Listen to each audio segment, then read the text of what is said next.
Fellas, you know Degree Cool Rush deodorant, right? Well, last year they changed the formula, and guys were mad about it. One dude even started a petition. So guess what? Degree heard us, admitted they messed up, and brought the original Cool Rush scent back exactly how it was. And it's in Walmart, Target, and other stores now for under $4. So grab some and remember why its cool, crisp, and fresh scent made it the #1 men's antiperspirant for the last decade. Degree Cool Rush is back, and it smells like victory for all of us.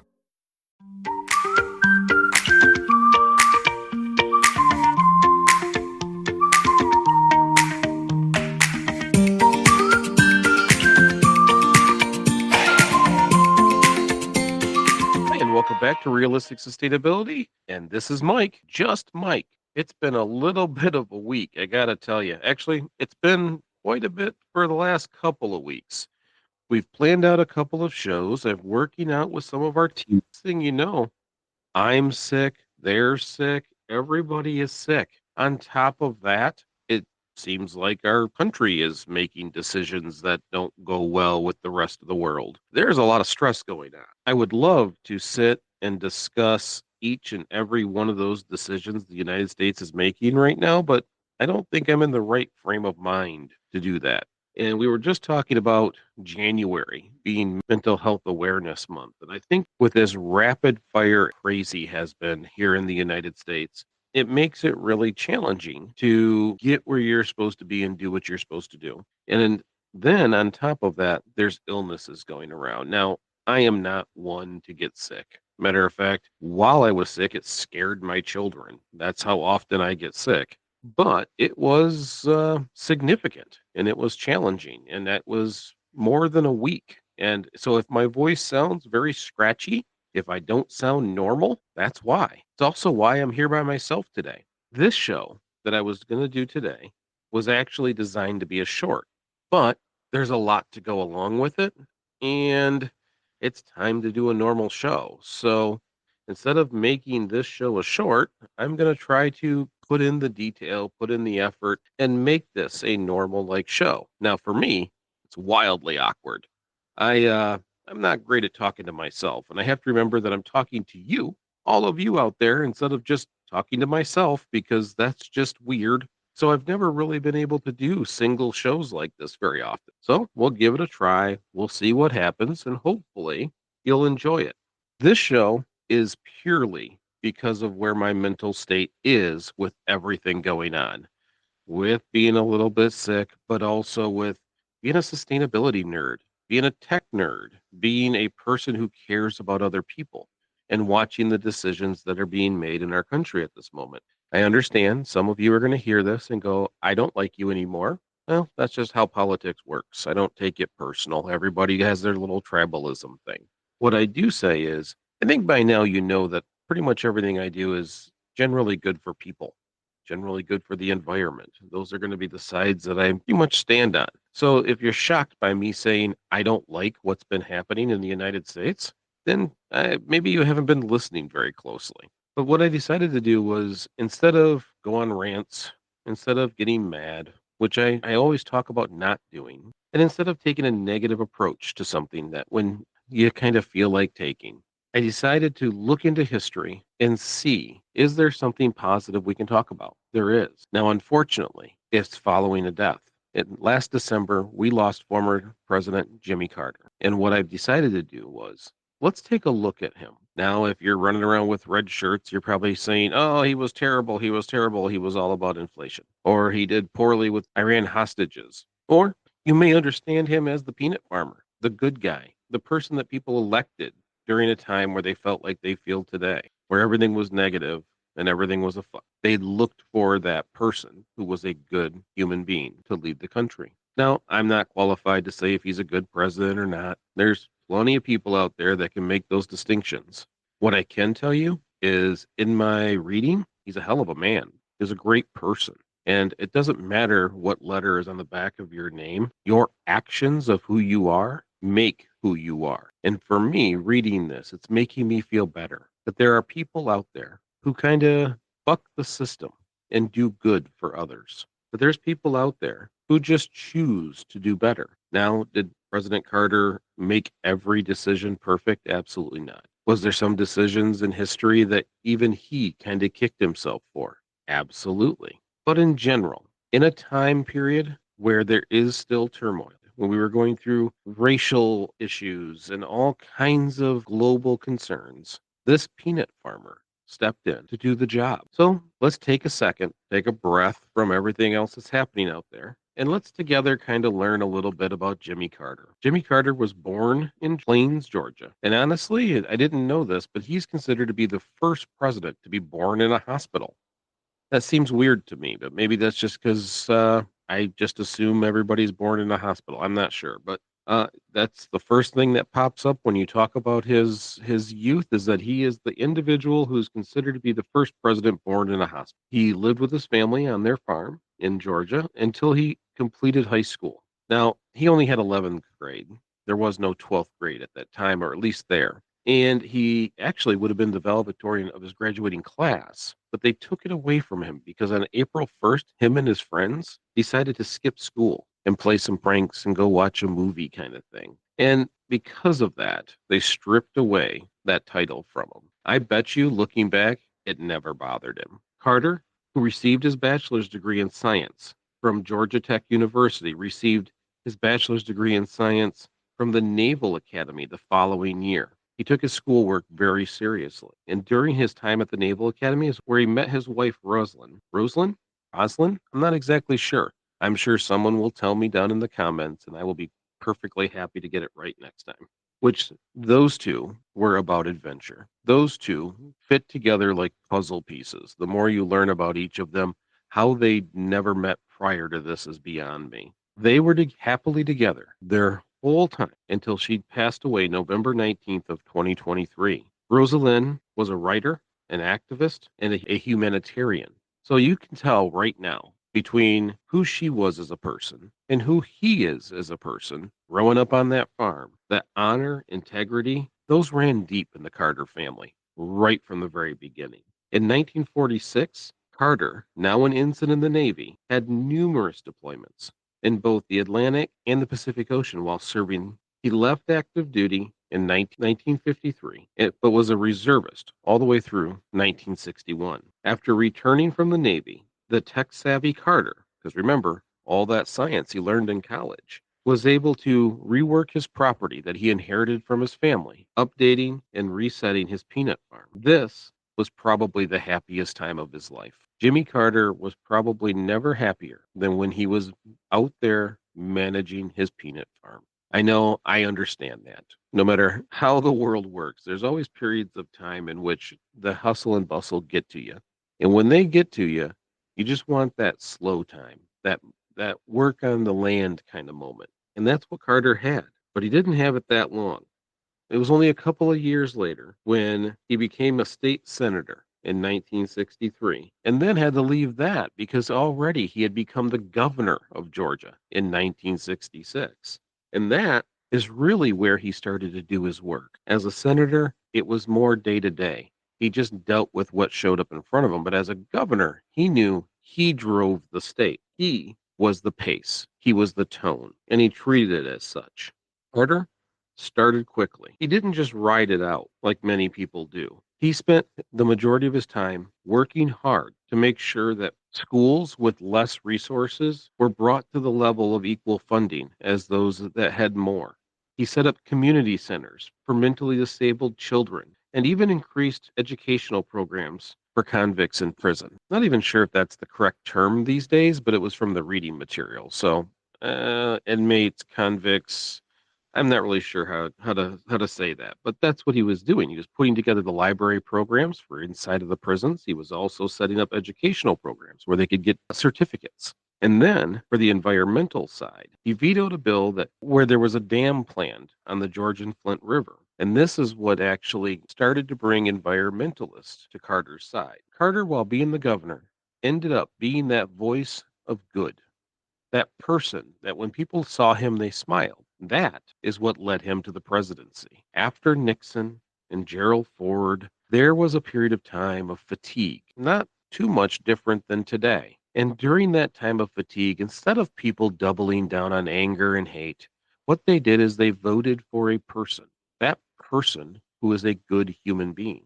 And what happened at that time was shocking. January 20th, 1977, Jimmy Carter, the peanut farmer from Georgia, became the 39th president of the United States of America. See, and that's what I like talking about this stuff. I'm going to set this aside for a second. I love talking about these kinds of things because even in hard times, even in times that if you're watching the news and it's just darkening your mind, there's all these moments where humans do great things, where people step up when everybody else is struggling. There's not a lot of things out there that say Jimmy Carter wanted to be president. Jimmy Carter knew that it was needed, knew that they needed people like him. And when he looked around, there wasn't someone else, and he was the one that got nominated. He then took it upon himself to bring good to the White House. After all that other stuff, all the arguing, bickering, cloak and dagger, behind the scenes, lie, cheat, and steal, Jimmy Carter brought that farm mentality back to the White House. And that's why I like talking about this. I told you mentally that it's been really tough the last couple of weeks. And I got to tell you, being sick does not help it at all. And I have been drinking my Magic Minds. Those are pretty much consistent. And I think that's why I've avoided the vast majority of these issues and illnesses. But you know what I don't get is a lot of great sleep. And in the last episode, we talked about how I tried the sleep aid. And the sleep aid, I didn't like the taste of it, but it seemed to work well. But I have to tell you, again, it's a one and done. I don't know if it's placebo effect, but I have a lot of appreciation for the sleep aid right now because I know if I want my mental health to be stronger, I've got to get more rest. And while I was sick, I could not sleep. And for the first 3 days, it felt like I had the worst growing pains. Every joint in my body was just tightened up to the point where it was ratchet in and it hurt. And after trying a couple of different things throughout the days, I got up in the middle of the night on the third night and decided, well, I'm going to take the sleep aid. Maybe that will help me sleep. What it did do is it relaxed my body. What it did do is relaxed my joints. And that unbearable pain that I had dealt with for several days went away. And luckily for me, that wherever I was within that virus cycle, it might have just been perfect timing because it didn't come back. I was able to relax, calm down, and sleep for the first full night in a long time that night. I had a lot of appreciation for that. But what it does is it reminds me we have to take care of our mental health. So if you're mainstreaming news right now, shut it down. Remember, we always talk about that 3 miles. Go help someone local. Take your vitamins. For me, it's Magic Mind. And right now, in case you're wondering, yep, they have a coupon code. It's down in the description. You can actually get split packs right now. You can get the 15 of the mental performance drinks and 15 of the sleep aids together. So if you've been waiting to do it now. It's like 45% off. Use our link and it will give you that discount right off the bat. Try it out. And for those of you who do, because I know there's a little tracker thing that tells me that people are trying it, let me know how you like it. It's part of my day now. The sleep one is still situational for me. I know it's supposed to be accumulative, so I try to take it every couple of nights.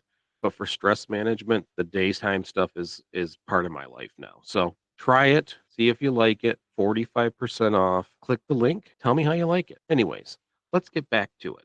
Let's get back to Jimmy Carter. Because again, let's just make our mind well. And sometimes just hearing about a good person doing good things makes you smile. Carter worked extremely hard when he got into the presidency. It was almost like he didn't expect it. So if you're going to do it, just do it right. President Carter would take that role to a whole new level. Let's go over some of the cliff notes of some of the things he did. And don't get me wrong, I'm not talking about all of his struggles. There are struggles out there. There was oil embargoes and all kinds of different things happening. But let's talk about where his focus was and what he did do. Carter signed the Surface Mining Control Reclamation of 1977. That's the first regulation for strip mining. He created a super fund so that it would help resolve toxic waste sites, and it created a group that would respond to those waste sites.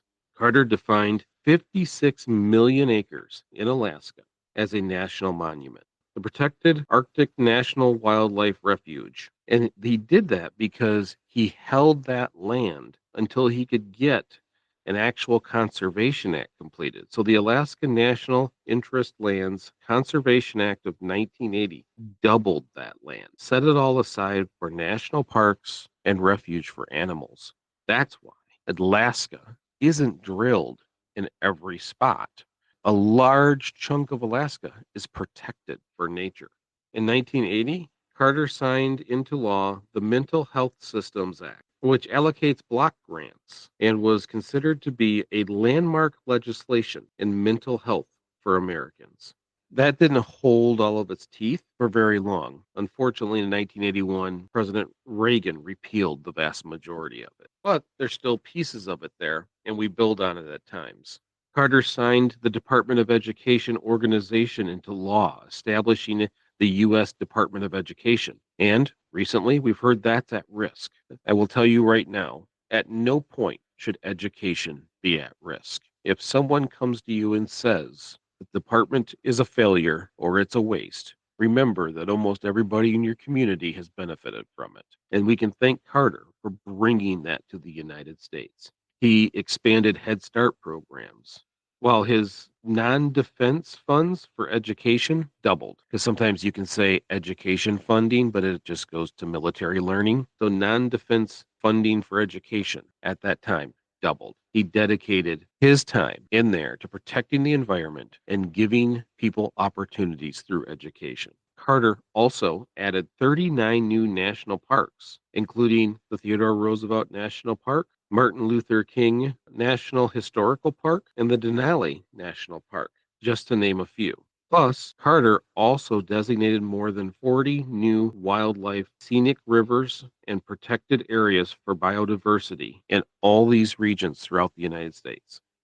So all these pull-off overpass and scenic views and protected river areas, he really spent a significant amount of time looking for key areas to protect to help biodiversity in each state. And with a combination of our national energy crisis and gas embargo, even though those things were happening, he understood the looming climate concerns. He understood how important it was and was brave enough to tell people to try to consume less energy, drive less, leave your lights on less, look to reduce consumption by 20%, which led to massive backlash. But it's because he understood where we were going and how we were getting there. And again, political opponents use that as a lever. Carter understood the future of energy and how we needed to get there. Future wasn't picking things out of the ground and burning it. The future was finding clean ways to energize a nation. In order for a capitalistic country to grow in new tech, it's not like you can ask companies to take massive losses while they try to develop things like solar panels or wind turbines. You can't do that. What you can do is ask those companies to make a profit through funding on the federal government. No different than our cell phones and cell phone towers or any other major development in the United States like GPS. It was funded by the federal government. Same thing with solar and wind. I'm sure you've heard in the past people complain about failed business ventures in solar and wind. And I know it was very prevalent when Obama was in office. Well, that's the government's job. It's not their job to make money. It's their job to spend money in ways that helps the community. Carter spent a significant amount of money subsidizing solar and wind. He put solar panels on the White House to get that notoriety. He actually wanted the White House to be the first building off the electrical grid. Now, he didn't quite understand what that meant per se, but in those panels back then, sometimes they used more than they collected or converted. But you had to work your way through that to get to a point where we are today. Solar panels are quite efficient and they're getting better and better every single day. And without those investments, we wouldn't be here. So all the criticisms that you hear about early adoption and new technology, it's ignorant. You have to have a government that pours money into those things, or you never would have had GPS, cell phones, or NASA, which means most of your hospital. Carter led by example. He not only created situations where people could get tax breaks for trying out solar panels and wind on their property for their home or business, but he also invested himself, not in stocks like we see today, but he just bought panels. I believe the farm he had about 139 panels on it. It not only powered his farm, but about half of the neighboring town. He understood where we needed to go. He understood why we needed to get there. Carter was kind of an amazing guy.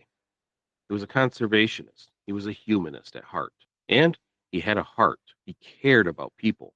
He cared about all the things that were happening in the world. In his second term, or so he hoped for his second term. He wanted to rival Teddy Roosevelt in his environmental protection action, but he never got that opportunity. His presidency was marred with energy crises and Iran hostage crises. And you even had a whistleblower in 2023 talk about how other political groups helped convince Iran to keep those hostages there just to hurt the Carter reelection campaign. That says a lot about who they are, doesn't it? Keep people as a hostage so I can win. That is horrible. And I guarantee you that is not a ploy Carter would have ever employed. Carter, once he left the White House, didn't slow down. This is where I actually got to learn a little more about Jimmy Carter. People always talk about what happens while you're in office, but didn't you get to find out who the person is once they leave office and people quit looking? He founded the Carter Center with him and his wife in 1982. This was focusing on advancing human rights, protecting democracy, and improving global health. I don't know better items to focus on even today than those. Again, looking forward. The one piece that everybody understands is that he worked with Habitat for Humanity. He was a volunteer that worked almost every day on a house. And it's amazing because I put into an AI system how many houses did Jimmy Carter and Rosalind Carter work on? Well, they couldn't give me an exact number, but what they did say is the contributions from homes in the United States or in other countries like Canada, Mexico, South Korea, Philippines, and Haiti, they've constructed, renovated, or repaired over 4,000 homes. 4,000 homes. That is a president who personally swung the hammer to build people's houses. We can't get current politicians to shake a hand without dousing themselves with disinfectants.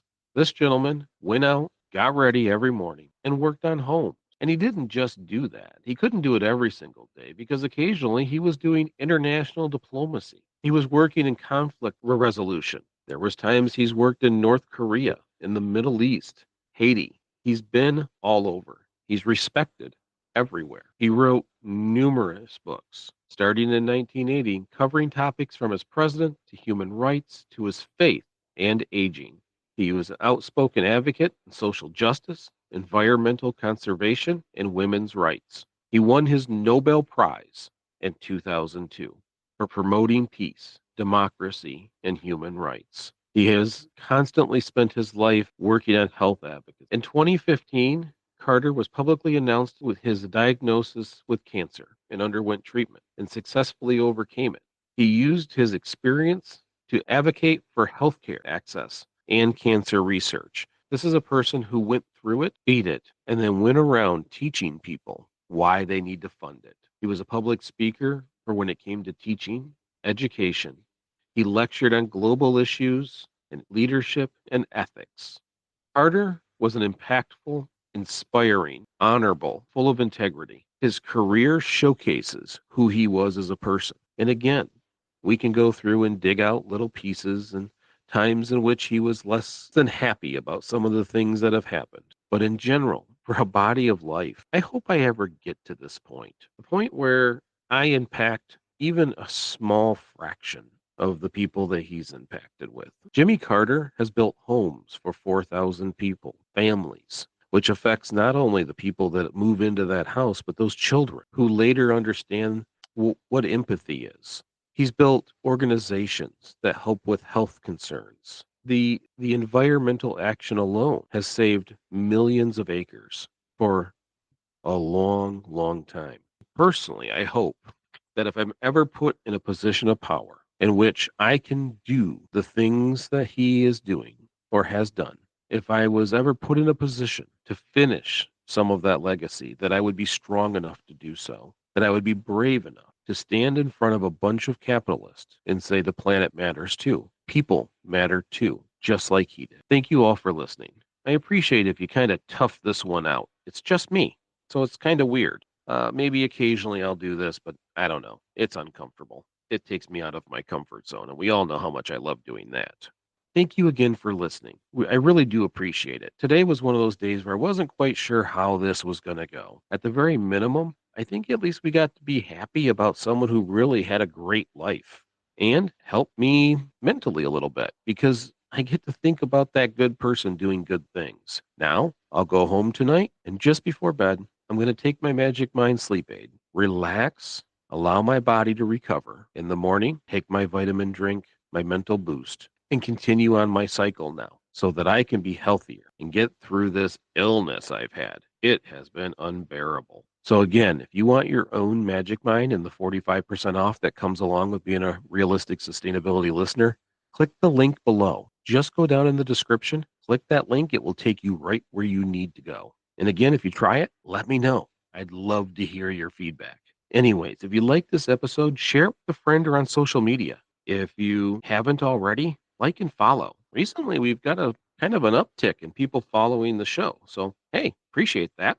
And if you really like to help the show, leave a 5-star review on your favorite podcast platform. When Jamie and I go do things, I post a lot of it on Facebook. You can actually follow me on Facebook at michael.nazarian.79 Facebook or at Real Sustain on TikTok, which I think is still working.